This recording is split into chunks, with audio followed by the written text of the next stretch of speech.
రాత్రి కూర్చుండే చోటునే కూర్చుండక యెహోవా ధర్మశాస్త్రమునందు ఆనందించుచు దీవరాత్రము దానిని ధ్యానించువాడు ధన్యుడు.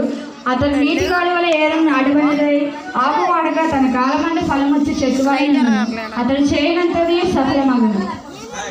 దుష్టులు అలాగునుడుక గాలి చదరగట్టు పట్టువలే నుండును. కాబట్టి న్యాయ విమర్శలు దుష్టులకును నీతిమంతుల సభలో పాపులను నిలవదు. నీతిమంతుల మార్గము యెహోవాకు తెలియను, దుష్టుల మార్గము నాశనంకు నడుపును.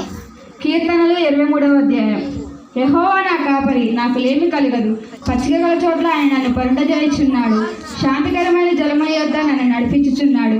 నా ప్రాణమునకు ఆయన సేదతీర్చుచున్నాడు. తన నామమును బట్టి నీతి మార్గములో నన్ను ఆదరించును.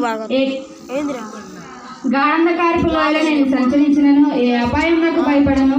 నీవు నాకు తోడయ్యుండు, నీ దిట్టుకరయ్యు నీ దండము నన్ను ఆదరించును.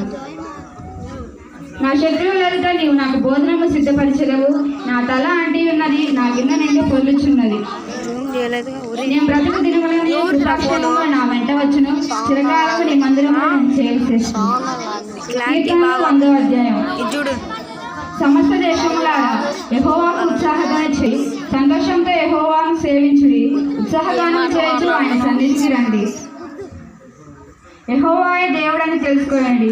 ఆయన మనల్ని పుట్టించను, మనము ఆయన వారము, మనము ఆయన ప్రజలము, ఆయన మోపు గొర్రెలము.